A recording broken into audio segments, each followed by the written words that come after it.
Hello, hello, and welcome to Saturday Soundbites. This is Veronica Sofer. So excited to be here with you. I know I took a couple of weeks off in the last few weeks, but it's summertime, and so that's going to be happening more and more. But don't fret. There are some awesome episodes that you can download on your favorite platform. And I'd like a review. So if you are downloading these podcasts on your phone or your device, make sure you give us a review. It's super important. And if you're watching on Facebook, give us some comments. Let us know that you are watching. We want you to let us know where you're from. And if you have any questions for our guest, we want to be able to engage with you guys. And if you're watching on the replay, hashtag replay, because we want to know to go back and thank you for participating in watching today's episode. So very excited about today's topic. We're going to be talking about personal branding and why it's important to grow your business and how it can grow your business. And so I've got an excellent guest for you. This woman is outstanding. She's an expert in personal branding. She is out there being authentic. She is on multiple platforms. If you haven't already seen her, you need to be following her. Kate Volman is here from Floyd Consulting. She's got some fantastic tips for you, and all of her contact information is in the show notes. So make sure you check those out. So without further ado, let's get this episode started with Kate. All right. So glad to have you, Kate. Well, thanks so much for having me, Veronica. It's so good to be here. Excellent. And what I love about this opportunity that you and I have is that while we share some space on Clubhouse, we're getting to do it and look at each other's faces. How cool is that? I know, right? It's so different than just hearing an audio. It's so good. I like it. I love it. I love it. Well, Kate, tell the audience a little bit about who you are, and then we'll get into the meat about what it is you do and how we think we can help folks today. Awesome. So yes, I am, like most of you listening or watching, you are very multi-passionate, and I am the same. I am the CEO of Floyd Consulting. We work with organizations to help them build dynamic cultures. So people love coming to work and accomplishing great things together, which really just means that I get to work with a lot of incredible leaders, like incredible organizations, to help them become better leaders, to communicate more effectively and build great teams and scale their business.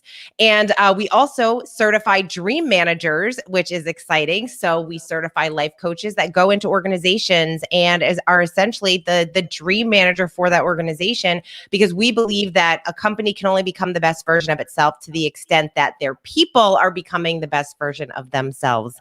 So that is what I get to do. I'm also very, I have lots of projects going on. I have a podcast called Create for No Reason. I'm a writer. I'm a speaker. I do all sorts of trainings. I do lots of work with the Women's Foundation. I have a mastermind program called Inspired Action. So yeah, lots of things going on, and always fun to get to work with great individuals. I love it. I love it. And I love that you're multifaceted, but your passion resonates and is threaded through every project that you do. So that's a great segue into sharing with folks how you have focused on your personal brand and how you take it from platform to platform. What does that look like for you? Yeah, it's so funny, Veronica, as you were saying, as you're introducing me, saying I'm an expert in personal branding. I wouldn't say that. I actually would not call myself, because I really think that when it comes to personal branding, it's your personal brand. Like we talk about with culture, you're creating a culture in your organization, whether you think you are or not. It's going to happen. And same thing with personal branding, right? Like you're creating a personal brand, whether you think you are or not. So how you show up every day, the things that you say, the things that you choose to be part of, that's all creating your brand. And so it's up to us to be as intentional as we can be in what we're sharing and what we're putting out into the world. And so when we think about all of the places that we can go to show up, it's an infinite number, right? Like there's so many places. We can be on LinkedIn, we can be on Facebook, Instagram, YouTube, TikTok, all the different places on social media. So we have to really be conscious of a couple things. One, what is my brand, and what do I really want people to know about me? And when I think about that, I mean, what do I want people, when I'm not in the room, what are people saying about me? When I'm not in the room, what are people saying great things about me? When someone says my name, how does that make someone feel? Do they feel inspired? Do they get excited? Do they know that my brand and what I'm putting out into the world is all around growth and helping people grow and become the best version that they can be? And so that's what I'm always thinking, no matter what platform. But then we also have to think, okay, what's my message? And then what's the best way to get it out on each platform? Because we know that each platform consumes information very differently. You're not going to put the same TikTok video that you are on LinkedIn. So the first thing is to get really clear and intentional about who you want to, what you want to be known for when you're not in the room. What are people saying about you? Mm-hmm. Yeah, absolutely. And that's so true. And you talked about the promise and you talked about the how it makes people feel. I got to tell you, when I'm looking at my phone and a notification pops up for Clubhouse, and it says Kate Volman, I get excited because I'm like, oh, I need to go into that room. So your brand, whether you know it or not, is resonating with people when you are engaging and being authentic in a Clubhouse room. And so we're talking about Clubhouse specifically just because that's where you and I have connected. But you're everywhere. You're on LinkedIn. You've got some great videos on YouTube. Share with us a little bit about how you decided to expand. And I know some of your YouTube videos are a couple years old, and they've gone through different iterations, but talk to us a little bit about that. Yeah. Oh my gosh. So this whole conversation could turn into like consistency, right? You can be consistent in your content. So I probably put my first video on YouTube. I have to look back, but I think it was like in 2007 or 2008. I mean, way back before it was like a thing. And so I have, like all of us, we get into something and then maybe we pop out of it. We kind of dabble in different things and we test different things. So I have definitely tested different platforms.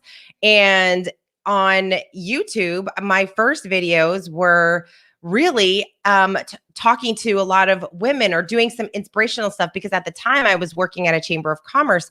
And so those were the videos that I started putting out. But then as I started growing and as I started, I started a marketing firm. When I had a marketing firm, all of my content shifted to content marketing. So then I was putting videos out about content marketing. And then once I started running a coaching company, I kind of shifted my content towards more leadership and coaching. And also, I love reading great books. And reading great books is a way for me to educate myself, but also for me to be helpful to the people that I serve, because the more that I know and the more that I grow and become better, the more I can help others do the same. And so then I started doing these videos, these book recommendation videos and these journaling prompt videos, because I use a lot of journaling prompts with my clients. And so it was really, what's so fun about these different platforms is you can decide, how am I working with my clients? What are the messages I want to share? And then how am I going to do, what videos should I be creating to really get that message across? And so it's evolved. If you look back in 2008, you'll see lots of very different content than the videos today. I will not say that's the way to go, because if you're building a YouTube channel now, you want to get really, really niche and specific. But I think it's a good reminder for everyone that we're growing and we're evolving. And the only way to figure out the content that you really want to create is by creating content, is by putting stuff out there, is by showing up, by testing out videos, seeing what works, seeing what people are resonating with, seeing the videos that made an impact, or the Clubhouse rooms that you open, the ones that get the most people, that not even the most that come in, but how rich was the conversation? How rich was, did people leave with things that were really beneficial and valuable to them? So I feel it's a fun place to play in. There are many people that do it extraordinarily well, and they have millions of followers and they have their funnels and their systems. And I tend to use social media in a way that I'm really playing with content, and not only on the side of business, but I also think it's a fun place to put more of the creative things that I'm doing out into the world, because that's also important. As someone, I want to get those messages out as well. They all fit into the brand of helping people grow, but it's just a different side of me that I don't normally share. Yeah. And that's so true. And I think I fall into that category as well. Yeah, I'm up to a lot of different things. And you and I have talked about that. Our room that we host on Clubhouse is the C-suite culture, C-suite and or C-suite culture. And we have that conversation about what it looks like to live in the professional world, and then what it looks like to have side businesses and hobby projects and passion projects, and how we show up authentically inside of all of those is consistent. And that's the brand doesn't have to be Kate Volman Floyd Consulting per se, and it doesn't have to be Veronica Sofer Visibility Strategist. It can literally be all of the things that we love pieced together. That's our brand, because we're whole people with different passions and different projects. And so I love that you show up. And that's one of the reasons why I felt like today's show would really bring value to people, because people aren't one dimensional. And you've got a lot of different interests. And so you show up, and I got to tell you, your book reviews are my favorite. I mean, I've loved them since I started watching them. They're just fantastic, because I'm like, oh, Kate read that. Isn't that interesting? That sounds like a book I should maybe just get on my Audible list or something. Well, I appreciate it. It's, I really spend a lot of time on those videos because I do feel that I want to not only make sure that the audience gets something out of it, but I also think about the author that wrote it. Like, I want to do them justice. If I really loved and appreciated the book, I want to make sure that I'm picking out points that I think would really resonate with other people, and also showcase the author in a way that's lets people know this book is very valuable, because the goal is obviously for them to learn at least one thing if they don't read the book. But, there's a lot of books out there and we can't read all of them. So if I can inspire someone to maybe read a book that they wouldn't have otherwise because there was something interesting in it, then, hey, I think that's awesome. Yeah. And I feel, it's interesting because when we first chatted about this conversation today, I think when we think about personal branding and why it's so good for business and why it's so important to not share everything, right? Like, we don't want to share everything. I'm not saying to like put everything out there online. Not everything is meant for the world to see, but when we're open and we share pieces of ourselves and really how we view the world. I love when people share their work process, how they show up, how, if they're writing stuff or if they're building a business. It's fun to see the behind the scenes. It's fun to see that people are figuring things out, and how are they doing that, and the process in which they choose to do those things. I think we can learn a lot from people when we see their work process. And it also inspires us to help, it inspires us, if we have a team, to really dive into our team's work process, because when we can get to know more about our team and how they work, we can help them with their personal brand. We can help them to show up authentically. And when they show up authentically, then that helps the organization, right? Like, if you keep putting things out, putting content out, and more people think, oh, Veronica's really cool. I mean, that's when I first met you. I'm like, oh, Veronica's cool. We're like-minded. I think she has some interesting things to say. That prompts me to say, hey, Veronica, let's get on a call. What do you do? How do you help your clients? And now you're getting into that conversation where it is good for business, because some people might not find me because I'm talking about culture. They might just find me like, you keep showing up and you're showing these videos and you're doing these journaling prompts and you're all about personal development. What do you do? And then I get to share with them, oh, I run this coaching company. And then we dive into, oh, how can I support that person? Mm-hmm. And so when we're out there sharing our messages, we're just the real goal is to start a conversation that could turn into a business conversation potentially. Yeah. Yeah. And even if it's not a good fit for someone in particular, they may know someone that it would be a good fit for. And that's what I love about how you nurture your business leads. And I know you don't do it for business leads per se, but in my mind, at least in this conversation, one of the benefits of connecting with people authentically is they know you, there's trust being built, there's connections being made. And again, if it's not a good fit for someone, they have the opportunity to share your name and contact information with someone else. And so it is truly a natural, organic funnel of business. And I want to say, it's almost like the old, the older way of how we think leads should be generated with the gentleman's handshake or this word of mouth. organic connection to people that sometimes we don't spend a lot of time nurturing. And I love the way you do it because it is a personal nurturing system. Even if it's not intentional, it just is. And that's what's so beautiful about it. It just is. Oh, well, I appreciate that. I feel, I run a coaching company. My goal is to help as many people as possible become, that's our goal. Our goal is to help people grow. That is our mission. And so it's just, that is not a mission that I just look at and say, this is what we do. That's how I feel. All the work that I've done, when I think about my whole body of work, which is something I really encourage people to do. I don't know that people really think a lot about their whole body of work. As you're building and as you're growing, think about, it's like that Steve Jobs quote, right? Like you can't connect the dots moving forwards, only backwards.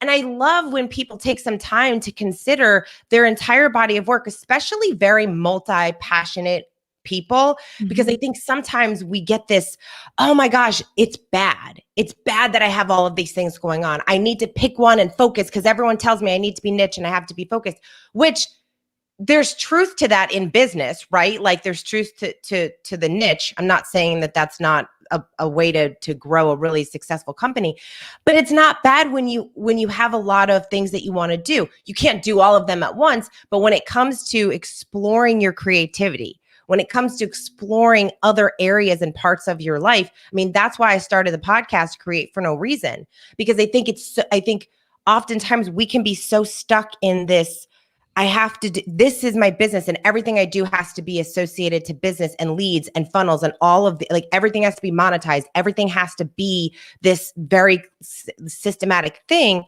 which it does if you're growing a business.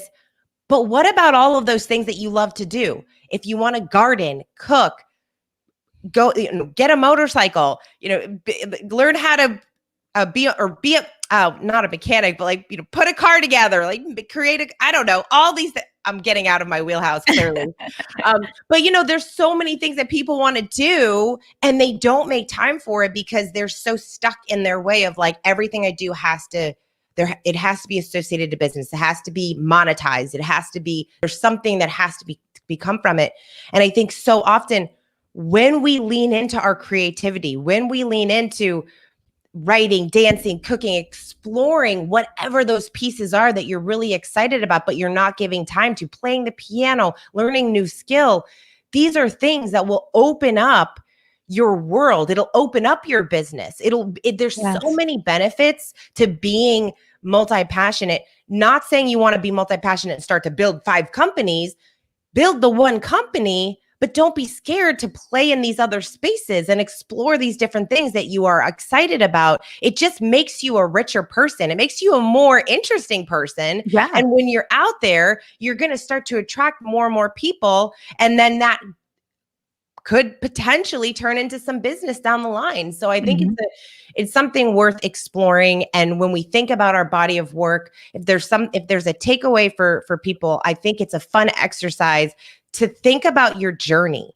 Look back at where you started your career, where you went next, and how all of those pieces played together. How did your first role or first job help you to that next job and then the next one? And then, I think about it all the time. If I didn't run a business, work at the chamber, experience working with so many CEOs, high-level executives, doing all these trainings, getting on stages and speaking, would I be able to be a successful CEO running this company I do now? No, I wouldn't be able to have gotten and gained all those skills. And even in writing, being a great writer is a skill that is very underlooked for leaders. We have to be able to communicate with people. So, and being able to write very effectively and succinctly and share a message so people can get on board with it is huge when it comes to, especially on social media, to get people behind your mission. So I feel like I'm rambling now, but I think it's a good exercise. I love it. I feel like I'm in your masterclass. That's exactly it. And, as you were talking, I was thinking about some great examples of that. Martha Stewart, Joanna Gaines, whether it's cookware or a recipe book or gardening or art, these women have explored the different parts of who they are And the reason why we still buy their magazine, watch their shows, do all these, participate in all all the different options they make available to the public is because we've bought into their brand and we've bought into the promise of who they are. And we love that they are authentically connected to what it is they're doing, whether they're ranching or they're cooking or gardening. It's all part of, I feel connected to you because I got to see a part of you that resonated with a part of who I am. And so I'm going to go buy your cookware, and then I'm going to go buy your linens, and I'm going to go buy, whatever it is you're selling because your name's on it, because I have bought into who you are. And that's essentially what it is that you're doing on all the different platforms that you're on. And I don't know that entrepreneurs give themselves credit for being able to do that. And it's not like you followed some formula in a book. I mean, you just showed up as Kate. And Kate, whatever she was up to that day, or whatever she was reading that day, or whatever clubhouse room she's in, or whatever stage she was on, she was sharing authentically. And I think that is the takeaway for our listeners and viewers, is that you don't have to be a big time celebrity to be authentically present to people. You just have to be authentically present to people. Yeah. Oh, yes. I love that. And one other thing that I feel is so important to remember is, and I'm appreciative that you said that you like the way that I nurture my leads, or whatever you want to call them, the people, right? They're people. Like, it's the conversations that I get to have with people, because that's so important to remember. It's so easy for us to get focused on the numbers. How many followers do I have? It's all about, I want to get more followers, but we're not focused on having deep, meaningful relationships with the people that already said yes. Mm-hmm. They already showed up. They're already like, I'm on board with you. I love your message. I'm on board, and I'm here. And if we spent as much time focusing on that as we did, when are we going to get the next people, then we would have deeper relationships. We would have deeper, richer conversations with people, and potentially not only have potentially business conversations, but also just fun conversations, meeting cool people, having cool people in your life that you can talk to and call when something's bothering you or going on, or you want to just bounce ideas off someone. Like, those are the best people to have in your life. And so I always reference, Kevin Kelly's article, 1,000 True Fans, when he talks about, if you had 1,000 people, or, if you had 100 people, but he says 1,000 people, if you had 1,000 people who said yes to you, that said yes to whatever just like what you were talking about, whatever these people are selling, you're buying, that's it. That's all you need. And so if you're selling even a higher ticket item, if you had 500 people, or if you had 100 people, that's 100 people that said, yes, I'm on board with your content. I appreciate you, and I love your message. That's huge. Mm-hmm. And I think that we need to look at that, especially in today's age of like more. Nurture the people that are already in your community, connect with them, see how you can better serve them. The more that you serve them, the more that you're actually going to be able to find the content and the information that you need to maybe hone in on and share a little bit more of, that will essentially help you build that audience. But those first however many followers that you have, or those first people that say, yes, I really want to know more about you and I'm in with your message, cultivate those relationships, get to know those people. They're already there. They're there. They love you. They want to support you. And if there's anything that you want to test out as far as an online course or a program or something that you're doing in your business that is in your creative realm or your business, those are the people to go to first. Those are the people to test things out on. Mm-hmm. Yeah, definitely. That's so true. And I love that. And that's really the tip for the day. It is really just nurturing people. And I've heard you say it over and over again. It's all about the people, and it's all about relationships. And it's so evident in everything you do. So Kate, tell us how people can work with you. I've got your website on there. Tell us what you're up to. And if people want to connect, how can they do that? Yeah, so the place that I'm playing in most often these days is Instagram, because of course, Veronica, you and I met on Clubhouse, and I'm so grateful that we did. And so yeah, it's actually inspired me to do a lot more on Instagram. So the best way to connect with me is follow me on Instagram, send me a message, let me know what you got out of this episode. Would love to hear from you. And then of course you can just go to my personal website, katevolman.com, or floydconsulting.com. Really, the best way for you is, if you are a leader, if you want to get better at leading your team, if you want to get better at having those great conversations with your team members so that your organization become the best version of itself, I would definitely love to chat with you about potentially doing a training or a coaching, or hey, maybe you're interested in getting certified to become a dream manager or have a dream manager in your organization. So the best way, if any of this resonates with you, just call me, we'll chat, and I can put you in the right place for you to go to help you grow as much as I can. Awesome. And if you are thinking about it, don't hesitate. Seriously, Kate is amazing. Her energy is fantastic. And I guarantee you that she is leading a team that is making a difference. So, Kate, I am so excited that we got to do this. This has truly been one of my favorite episodes because you dropped some serious gems today. Well, Veronica, thank you for doing this. Thank you for inviting me to be part of your show. And yes, for those of you that are fans of Veronica, which you are because you're still listening, but please like it and write a review. As a podcaster myself, it really does help. And I know that it's like, not everyone does it. People leave and you might be thinking, oh, Veronica's so great. I always love the show. If you haven't yet written a review or just tap that little 5-star review, it does help, especially in podcasts. So help Veronica spread her message, get all of these great guests out there. So if that's one thing you can do right now before you head out for your day, click that little, give her a 5-star rating. That's right. Awesome. I love it. See, she's always thinking ahead. All right. Thank you so much, Kate. I'm going to move her off stage and wrap up the show. This has been another fun conversation. I got to tell you, Kate is amazing. Seriously, folks, all of her handles are there in the show notes. Make sure you're following her, connect with her, share her information with other people, because truly, truly, there are organizations out there that need someone with this kind of passion and expertise. So make sure you connect with Kate. All right, that wraps up another episode of Saturday Soundbites. We're going to be taking a few weeks off during the summer. Family's taking vacation, but not to worry. I'm going to have some other content available. So if you are listening on the podcast, make sure you hit subscribe so you can get some of the bonus content that we will be dropping over the summer. And if you are watching on Facebook, make sure you hashtag replay so we know and we can reconnect with you guys. And with that, I will be signing off. Make sure if you want to check out some of the other exciting things we've got going on, veronicavsofer.com. All right. With that, I am sending you lots of light and energy, and we will see you next time.